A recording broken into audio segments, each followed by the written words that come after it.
துப்பு இல்லாம திராணி இல்லாம தைரியம் இல்லாத ஒரு முதல்வர் இன்னைக்கு தமிழ்நாட்டை ஆள்றாரு. ஸ்டாலினை பார்த்து கேட்கணும், சமூக ஆர்வலர்கள் மேலையும் திமுக கட்சியோட அவலங்களை காரி துப்புற ஊடக நண்பர்கள் மேலையும் பாஞ்சி நடவடிக்கை எடுக்கிற காவல்துறை பொன்முடி மாதிரி ஆளுங்க மேல ஏன் நடவடிக்கை எடுக்க மாட்டேன்றாங்க?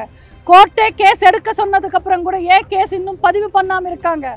ஏன்னா துப்பு இல்லாம திராணி இல்லாம தைரியம் இல்லாத ஒரு முதல்வர் இன்னைக்கு தமிழ்நாட்டை ஆள்றாரு. அதுதான் நம்ம தலையெழுத்து. உச்ச நீதிமன்றமும் திமுகவையும் திமுக அமைச்சர்களும் திமுக அரசையும் காரி துப்பிட்டு இருக்காங்க. ஆனால் இதெல்லாம் நியூஸை வராத அளவுக்கு அவங்க நியூஸை மறைக்கிறாங்க. ஆனால் ரொம்ப நாளைக்கு திமுக தப்பிக்க முடியாது. எல்லா விஷயங்களையும் திமுக மாட்டும், எல்லா உண்மைகளும் வெளிச்சத்துக்கு வரும். மக்களை ஏமாத்தின திமுகவை ஏமாத்த மக்கள் காத்துக்கிட்டு இருக்காங்க. இன்னைக்கு எங்கள் கழக பொதுச் செயலாளர் மாண்புமிகு எதிர்கட்சி தலைவர் புரட்சி தமிழர் அண்ணன் எடப்பாடியார் அவர்களின் ஆணைக்கிணங்க எங்கள் அன்பு அண்ணன் அரசு கொறடா எதிர்கட்சி கொறடா முன்னாள் அமைச்சர் எங்கள் அன்பு சகோதரர் எஸ்பி வேலுமணி அவர்களின் ஆணைக்கிணங்க இன்னைக்கு மாபெரும் கண்டன ஆர்ப்பாட்டம். திமுகவில் அமைச்சராக இருக்கிற பொன்முடி அவர்கள் பெண்கள் பற்றியும் ஒரு மதத்தை பற்றியும் இழிவாக பேசின பேச்சுக்கு கண்டனம் தெரிவித்து ஒரு மாபெரும் ஆர்ப்பாட்டம் இங்கே நடந்திருக்க கோவையில். இந்த ஆர்ப்பாட்டத்தில் கலந்துக்கிட்ட அத்தனை ஊடக நண்பர்களுக்கும் என் நன்றிகளையும் வணக்கங்களையும் தெரிவிச்சுக்கிறேன். இன்னைக்கு இந்த ஆளத் தெரியாத திமுக ஆட்சி காலத்தில் பெண்களுக்கு மட்டும் இல்லை, மக்களுக்கு எதிராக எத்தனையோ குற்றங்கள் எத்தனையோ அவலங்கள் நடந்துக்கிட்டு இருக்கு. ஆனால் அவங்களுக்கு சாதகமாக ஏதாவது ஒரு பெரிய நியூஸ் கிளம்பி எல்லா பிரச்சனையும் திசையை திருப்புறாங்க. திமுக எப்போவுமே அடுத்தவங்களை குறை சொல்லுவாங்க, எதிர்கட்சிகளை குறை சொல்லுவாங்க, மத்திய அரசை குறை சொல்லுவாங்க.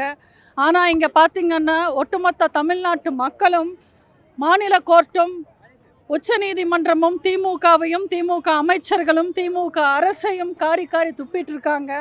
ஆனால் இதெல்லாம் நியூஸில் வராத அளவுக்கு அவங்க நியூஸை மறைக்கிறாங்க. ஆனால் ரொம்ப நாளைக்கு திமுக தப்பிக்க முடியாது.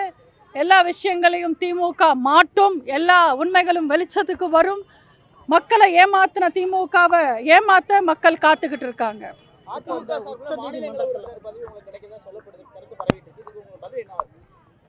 எங்க தலைமை என்ன நம்பி எந்த பொறுப்பு கொடுத்தாலும் சந்தோஷமா ஏத்துக்கிட்டு அந்த பொறுப்புக்கு தகுந்த மாதிரி வேலை பார்ப்பேன் விசுவாசத்தோட.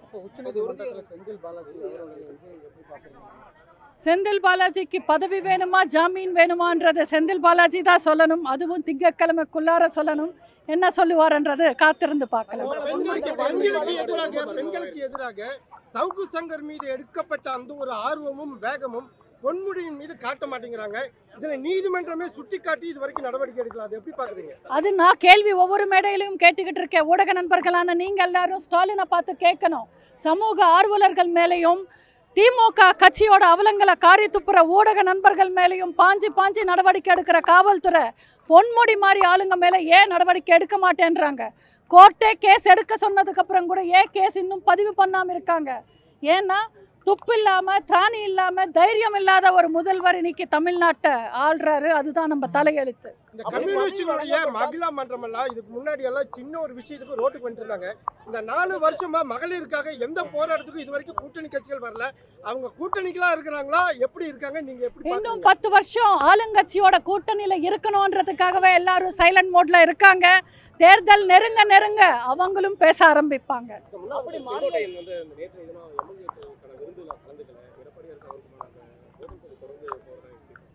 எந்த மோதலும் இல்லைங்க. நாங்கள் எல்லாரும் அண்ணன் தம்பி மாதிரி ஒரே குடும்பம் இந்த மாதிரி தான் வாழ்ந்துக்கிட்டு இருக்கோம்.